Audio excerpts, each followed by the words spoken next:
Hey everyone, this is Dan the GM, bringing you episode 78 of What the Dice.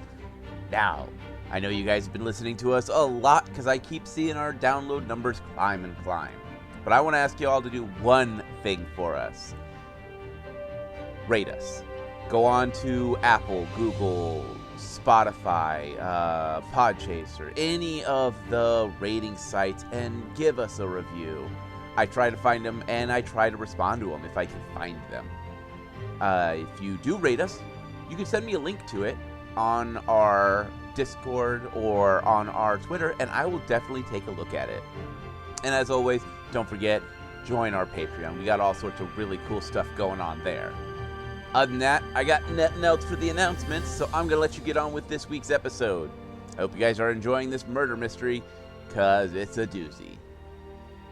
So I'm going to shut up and let the storyteller take over. Sit back, relax, and enjoy episode 78 of What the Dice.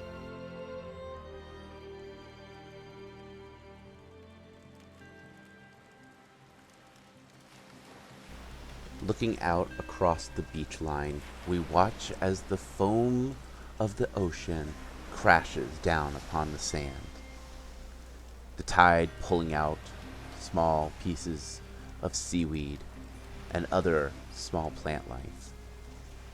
The storyteller leans back, stretching his back slowly. We can hear the sound of his joints popping. He slowly leans forward.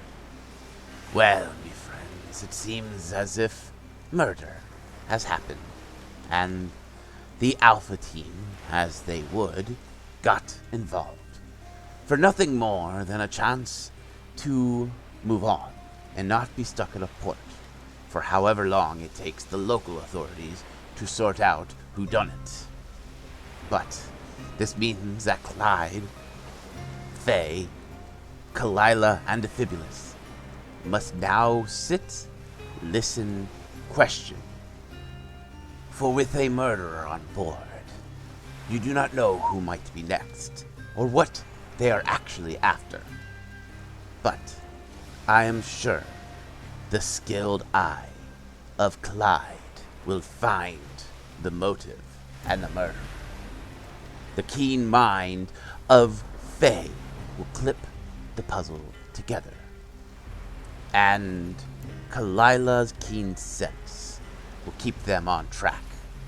As long as they can keep Defibulous from blowing up the Murdoch, all will be well. Sit back, me friend, and hear me tale.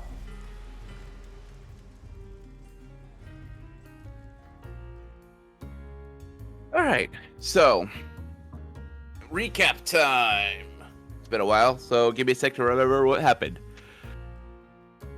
We have everybody upstairs because we ordered food. We're about to take people downstairs to interrogate them and, well, first investigate their rooms. But first, the person who is with us to help investigate, we're going to search his room first. Wasn't that Harry? Yes. Yes. So, I guess Klide did the recap this week. Works for me. Less I have to do. You can do it. I don't mind. Too late. Just edit what I Already said done. out. So, who wants to go first? We've got Defibulous and Kilila on the casino floor, listening to some music that they've never heard before because it's from the desert region. It's kind of got this Arabian sound to it. And we have, I believe, Klide and Phae. And didn't you send your spitter down with them? Yes. And the spitter, Eugen, with them. As well as Terry. What do you guys want to do? So, you guys are going to Terry's room first? Correct. Alright.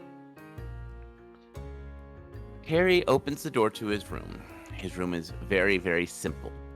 You see a very just general bed, a comforter, pillows. It doesn't seem like he has a lot of personal effects. You don't see any like pictures of families or anything like that. You see diaries, like just as that first over glance, it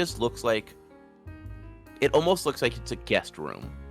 It doesn't look like he has any personal effects of any kind. Standing at the door, he lets you guys in. Okie dokie. I'm going to ask him to wait outside, just the door. And going to search his room.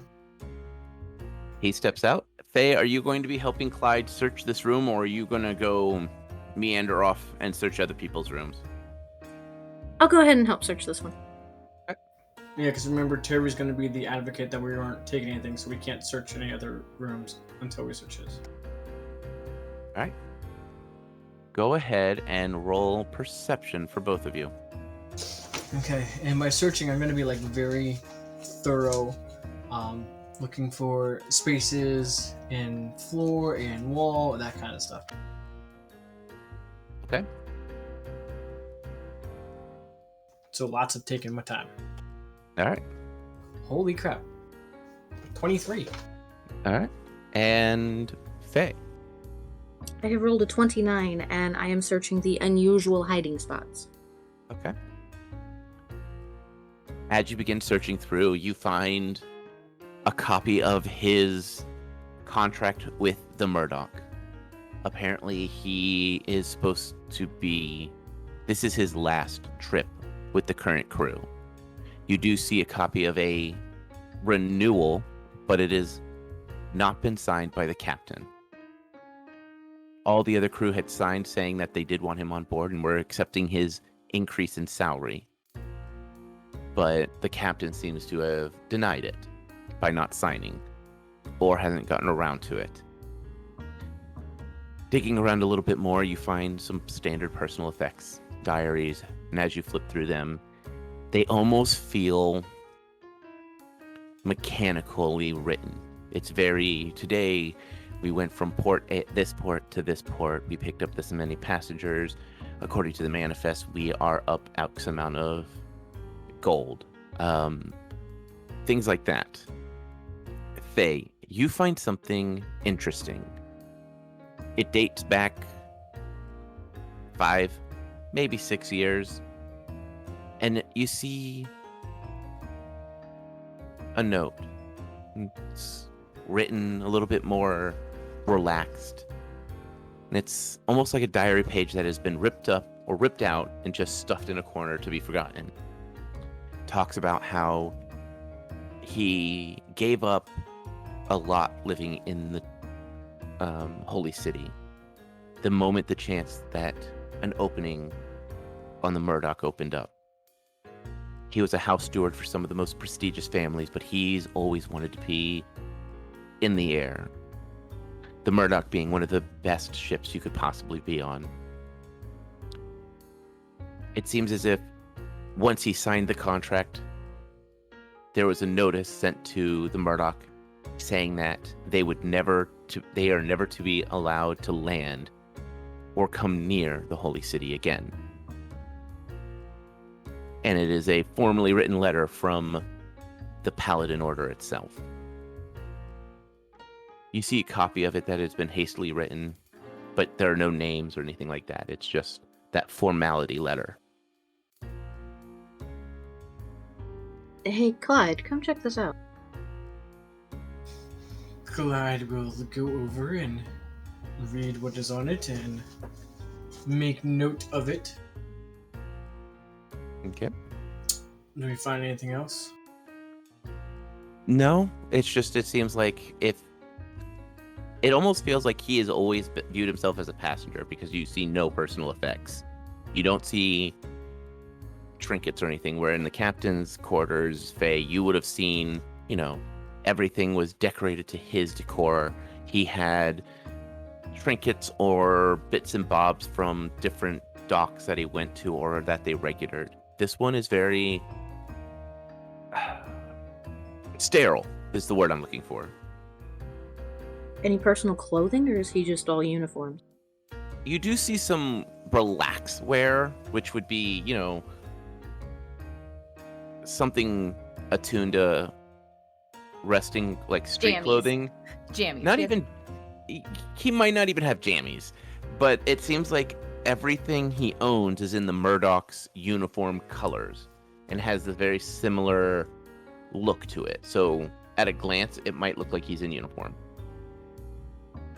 Talk about living for your work. Dude needed some balance, man. Quite possibly. Alright, if that's all we find. Yep. Alright, let's bring him in for some questions. I said, sounds good. As he walks in, he gives you a bow and takes a spot sitting on a chair. Looking up at you guys, he places his hands calmly in his laps and looks up at you expectantly. Okay. So we just have a few questions for you just so we get a better idea of your mindset and where you're coming from and, the general appearance and work ethic for the Murdoch you have. Of course. So, my first question actually has to do a little bit with your past. Was there a specific reason why you felt the need to get out of the Holy City? I come from a family that has always worked with either the scholars or has been house stewards for some of the most prestigious families in the Holy City. I did not want that. I wanted to see the world and travel and not be someone's errand boy. Here I am treated with some respect, and I have the ability to learn how to gamble, how to speak with other languages. I have learned 4 languages since I've been on this flight. Not this flight, but with this crew. Okay. So then after you left, what was the cause, in the same type of timing that the Murdoch was never allowed back to the Holy City?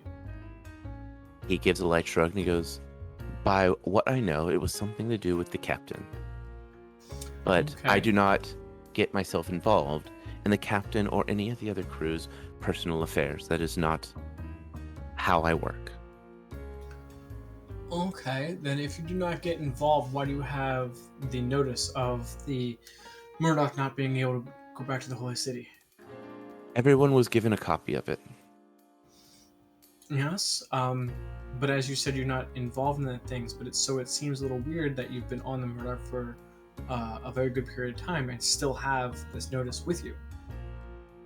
Instead of, getting rid of it, since you say it doesn't mean anything to you.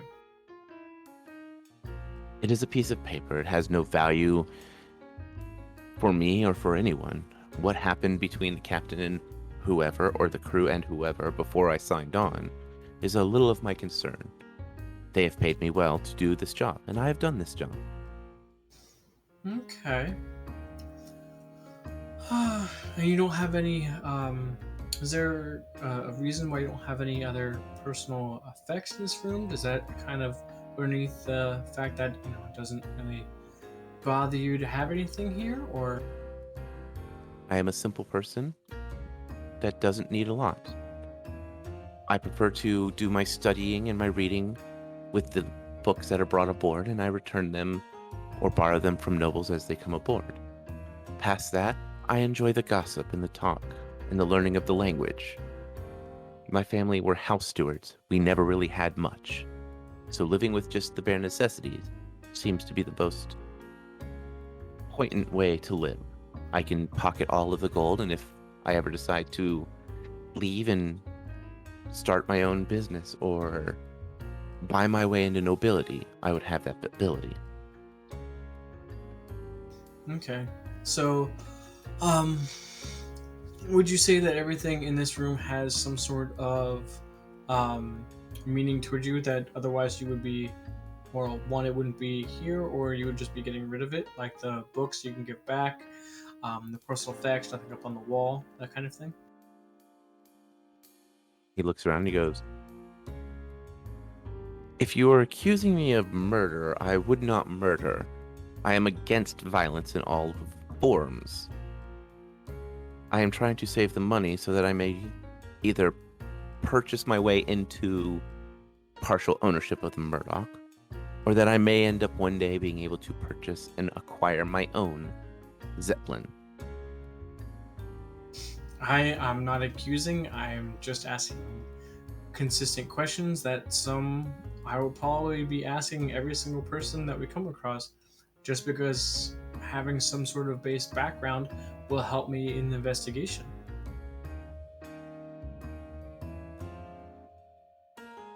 And I have answered all of your questions accordingly. Except for my last one. All of these personal, well, we shall say personal effects, belong to the Murdoch. I sleep in the exact same quarters that we require our guests to live in so that I know the exact comfortability that each would have. This also ensures that I can make sure that the beds and the rooms are exactly the same when each new customer or guest arrives. I am not like the captain, even though I am an elf. I do not revel in the fact of spending my money. Nor am I like the dwarves that must seek out and purchase all of the new mechanical pieces. I look at this as an investment for myself. I use what they give me, and I spend nothing that I don't have to. Okay. Do you have any questions for him? Can I make a sense motive roll to see how I feel about his answers? Absolutely. Yeah. I was going to do that after she asked a question so I could reflect on his answers. I have rolled a 27. Okay. And Clyde? 13. Clyde, you fully believe him. Faye, you believe that he is telling mostly the truth. When you bring up the notice of the holy city, he seems a little irritated, a little bit more sharp with you about it. But he's not lying, but it seems like it might be a tender subject. Man's got a past, alright. Everybody does. Maybe not so much that he's got a past, but it's more of the holy city is one of the biggest cities. And having the Murdoch banned from the biggest city means a massive flow of income has been lost. Right, and he has family there, so it may have been a double blow. That's true too. Like I said, man's got a past. We all do. Do you guys want to do anything else? Or can I jump over to Kilila and Defibulous to see what they're up to? I would like to discuss something with her while he stays in the room when we come out. So, Terry, we're just going to speak for a moment, and then we'll move on to the next room. If you wouldn't mind giving us just a second, we'll step outside. He nods and sits where he's sitting, doesn't move. Okay. So, one thing I want to point out is that he did say everything in here is either of the Murdoch or of his possession, basically. But he kept going around and around about the paper. He was given to it, yes, but he doesn't keep things that don't pertain to him, but he's saying that it doesn't pertain to him. That doesn't sit absolutely correct with me. Well, I mean, it represents, a couple of things. He can't go home to his family. He can't go see anyone else. He can't, and the certificate is losing revenue, not being able to go to a big port. So, I mean... Exactly. Maybe it's the one sticking point with him, but it is pretty old. I can't... I don't know. I don't get any bad feelings about it either, though. Okay, but he said directly it had to deal with the captain. So... almost immediately that gives him a motive. If the captain got the Murdoch ban from the holy city, that does, just like you said, mean he can't go back. Years old motive. Yeah, motive is still motive no matter how long it is. Alright, we'll keep it in mind, but honestly, I don't feel it. This one I'm not feeling. Everybody's got some sore spots in their past, and this one's his. Or whatever.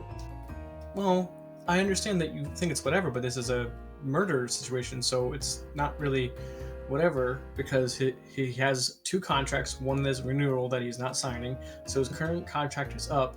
it means he won't be back here. He could have some, bad blood between the captain. So before he leaves, and no matter how old it is, this is the last chance he has in possibly ever seeing the captain. So that is motive again. So I'm gonna just calm down here as a thought process. It does not, to me, that does not pass the shadow of the doubt test. Possible, yes. Probable, no, not really. It's something to keep in mind, but I'm not going to immediately point the finger and go, who done it? So let's proceed and we'll keep it in mind. Yeah, I'm not going to point who done it until I talk with every single person. Okay, and you can switch over, that's all. Okay, Kalila and Defibulous. You guys are up on the casino deck listening to the strange but hauntingly beautiful sounds coming from a bard, based in the desert region. For us, it would be like that Arabian style music, that very distinct sound. Mm-hmm. Definitely different than what we're probably used to. You guys are probably used to more flutes, lutes, stuff like that, where this has that strange, is it a sitar? A sitar, yeah. And if I remember right, Defibulous and I were around the bar and just he spotted somebody he recognized from the hold keep, I think it was. Yes. Yeah, but I didn't, and I was just like, all right, I'm gonna be sus of this guy, but meander. I will drop him on the map. Give me He was at the bar, I think, over here. And so far, nobody knows that they're actually stuck up here. Correct. Yay! They're just enjoying the music. Awesome. The music's not too bad up here. It's definitely different. So, how do we go about doing all this espionage type stuff? Yes, well, honestly, I would just walk around and mingle and see with what they talk about and just genuinely inquire about them. I don't know. I've never done this, but I do know that the, what was she, a human or an elf? The mistress? The It is one a human. A yeah. young human, probably about the age, anywhere between 21 and 24. She's a gossiper. She just happily talks. So I could probably start with at least going back and kind of talking to her since she already talked to me. That sounds like a good idea. I'd keep an eye on that one guy from Holdskeep, though. Weird that he's here. The guy at the bar. Yeah, I was gonna Hey, maybe try he'll and get a better look at him and see if I recognized him. If I remember right, didn't he offer you a drink in Holdskeep? You know, there was a gentleman. He was sitting on a bench and he was drinking something. I remember more the drink he had because I saw things in the drink. Yeah, he was like there just sitting outside drinking after the city got destroyed by that lava sneezing dragon. Kalila's gonna take one more good look. Lava sneezing dragon. Oh my god, that's great. I didn't even catch that. Sorry, go ahead. Am I rolling? Perception. 26? I don't know. Something like that. It's high. Do you need me to hold on for you to math? Hold on, we're mathing. 32. That's our final answer. With the 32, you stare at him. You stare at him. You stare at him. And then it hits you. Yes, he is the gentleman that was drinking at Holdskeep. Yes, that is him. I'm gonna go say hi. I'll start with him. Alright, I'm gonna wander around and look for uncomfortable people and see if I can hear them talk about stuff. Sounds good. Round back up in like 10 minutes? Yeah, sounds good. Alright. Alright, Kalila. So you were walking up to the strange man. Oh no, Kalila has no tact in these types of situations. She's never done this before. She's just gonna come right up and sit right next to him going, "What are you doing here?" Looking at you for a moment, he gives a smile and he goes, well, I've taken it upon myself to collect pieces from everywhere I can. Game pieces, casino chips, playing cards, just things that are strange, unique, and sometimes even the most common thing can be fun to add to a collection. I meant from the last time I saw you was at Hold's Keep, and there was, that whole lava drake thing. And now you're here? What brought you on the Murdoch? Just to collect? Well, there is a new casino being built in the lizard folk region, and the Murdoch has pieces I haven't collected yet, so I decided it would be a fun time to stop and pay for a trip and collect a couple pieces while I'm here. So you're an adventurer type, huh? More of a collector. I collect all sorts of things, mostly game pieces. It's been an interesting thing. I've collected chess pieces from all over the place, and those are all very unique. These strange poker chips that you're starting to see show up, they have literally no monetary value until you cash out. And then suddenly they're worth something. They're made usually from like a simple balsa wood or some type of soft wood that is easy to find and not very rare, and then painted. I had no idea how that kind of worked, but suddenly this place makes a little bit more sense, I guess, looking around awkwardly at all the gambling things.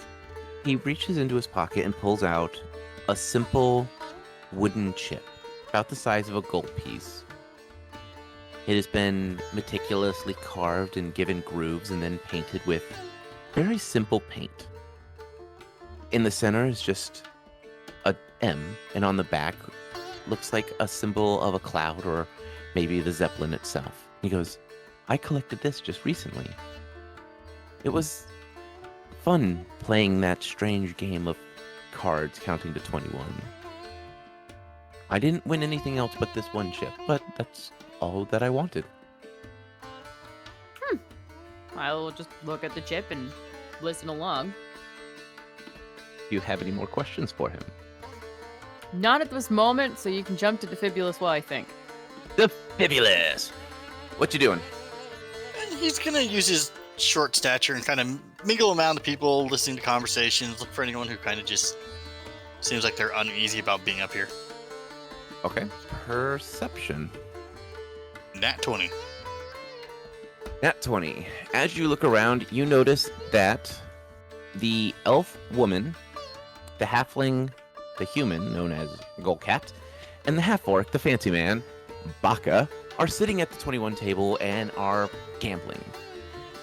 The elf woman seems to be particularly glaring at Golcat and seems to continue to try outbidding or out gambling him, trying to get him to either spend more money or to take his money via gambling. He seems to be laughing about it, making comments of how a elf's ears are sharper than their mind, and snide comments like that seem to only make the elf wife more angry. After a few moments, she slams her hand on the table, saying something in Elven before storming off. That would be Sylvan language, right? No. Elves have the... Go ahead. No, I was about to say, Elven is Elven. Sylvan is the language of the Fae. How would Defibulous know Sylvan then? I don't know, but I did the same thing, and my excuse was I lived in the woods. Technically, Defibulous might know Sylvan because your grandfather was a insane adventurer and probably taught you it with that, you'll need this language one day. Thinking you will be a tomb diver. Well, I mean, he wasn't far off, was he? I mean, you know.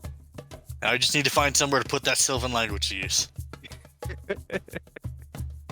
One of these days. So the angry elf... Although that means you and I can write secret letters to one another. Oh, you're right, it does. Yeah. We can just talk, carry on conversations. I don't think anyone will know it. You know, unless they speak it, yeah. So the elven lady slammed her hand and booked it from the table? Yeah. Once she's a little bit away from the table, Defibulous will kind of go up and he's like, you okay? She continues to mutter something in Elven. Looking down, she goes, I didn't call for a servant. Oh, wait, they're all clockwork. What do you want, little man? Oh, I just saw that you were getting pretty angry there at that jerk at the table. Well, how would you feel if someone constantly insulted your proud race and insinuated that Your family is nothing more than gutter trash. I would say that they've been talking with my older brother. She stares at you for a long moment and just sighs, and she goes, siblings are such a pain, are they not? Yep, mine tried to kill me. Mine is slowly killing the family name and our riches, but that will be none of my concern soon enough. She Oh? slowly stands and walks off.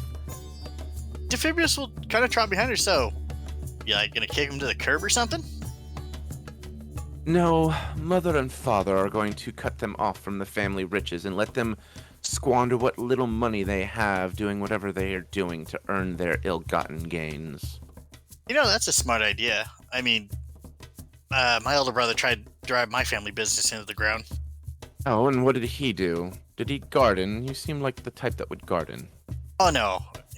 I invent stuff and build things like guns, things like that. Oh, you're one of them. You know, it's because of you magic is disappearing, eating up all the natural resources and building deep into the ground and creating this thick, disgusting smog in the sky. Actually, we don't dig. We're generally pretty, knowledgeable and protect what we have around us. We like magic too. She looks at you for a long moment before shrugging and finding a place to sit. Defibulous will, as he's walking up, I wouldn't let that guy get rough with his skin. He just was, he thrives on it. So the more you get ruffled, the more he's just gonna keep doing it. Oh, I'm sure one day he will insult someone smarter than him and he will have a knife served to him blade first. But I would not waste my time with such a thing. Yeah, but if you end up playing cards and he jumps in again, just don't pay any ruffle. Just like literally ignore him, and you'll piss him off and ruffle his feathers. Just remember that. You might be smarter than you look, young man. I hear that a lot. So anything else you want to do, Defibulous? He's, like I said, gonna just kind of mingle through the crowds at the short size and see if he hears anything that catches his interest pertaining to what's going on. Give me a perception check. 19. 19. With the 19, you think you hear something between the elf and the human that are sitting next to each other, but you really don't catch exactly what he says. But it sounds like they are either flirting or something like that, because she continues to give that, like, flirty, playful giggle. He'll kind of mosey a little closer to see if he can pick up anything further. I need you to roll with disadvantage. Perception. Yes. And disadvantage is -2.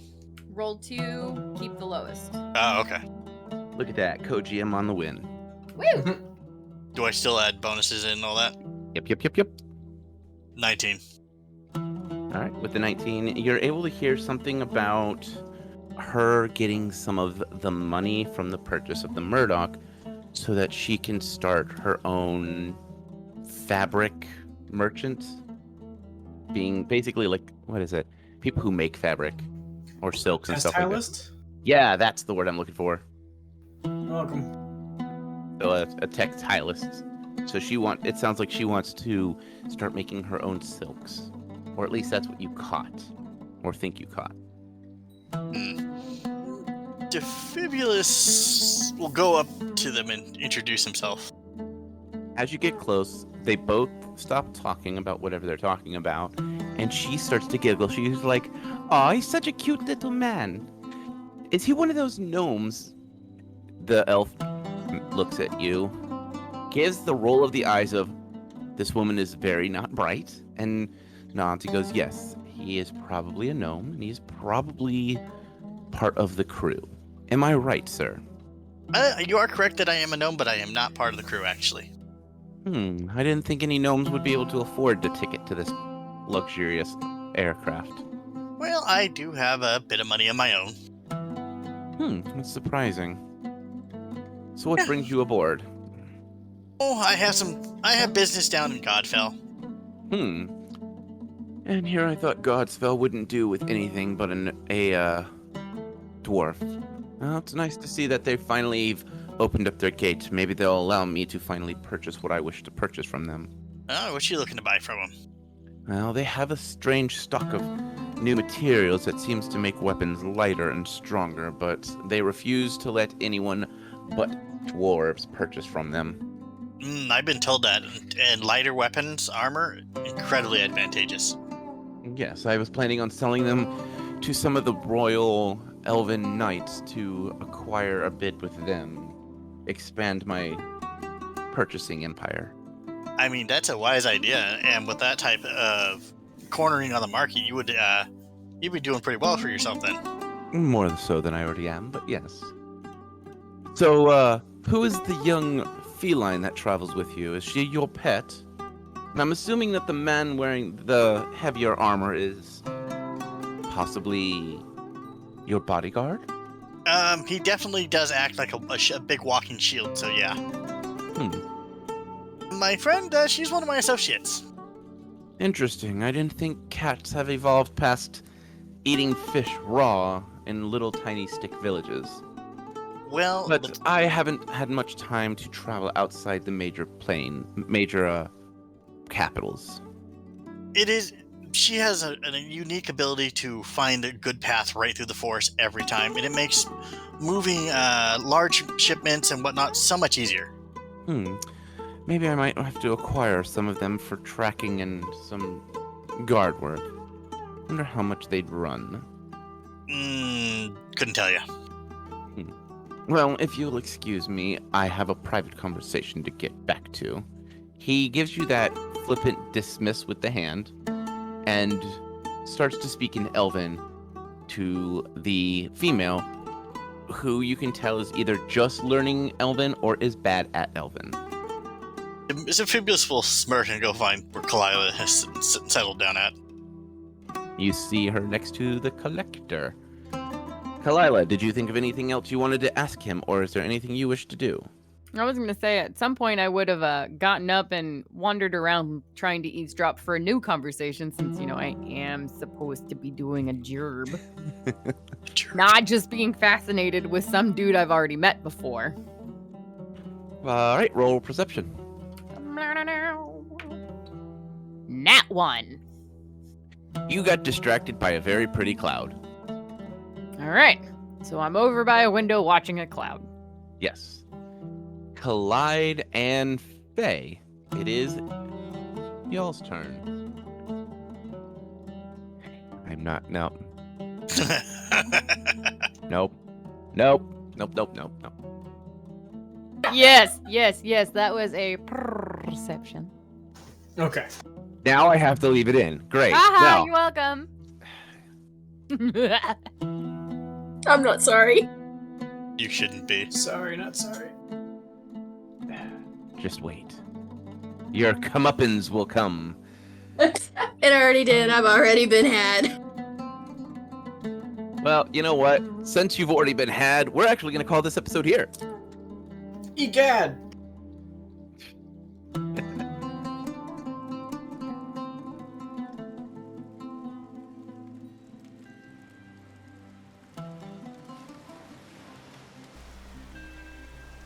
Well, with Defibulous and Kilila on the casino floor, mingling and chatting it up, Klide and Phae are below, grilling poor Terry, asking about all his personal effects, the who, the why, trying to find the whodunits.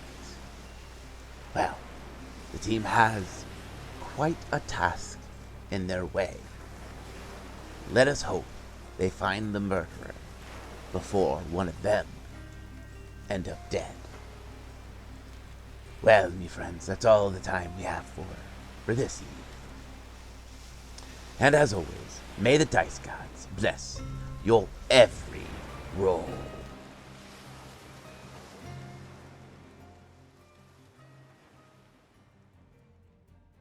We here at What the Dice would like to thank Paizo for creating Pathfinder, Epidemic Sound for our music, as well as Sirenscape for our sound effects. If you would like to reach out to us, you can do so on Facebook at What the Dice Pod, Twitter at What the Dice Pod, And of course, email whatthedicepod@gmail.com. And if you liked our little adventure, please share us with your friends and rate and review us.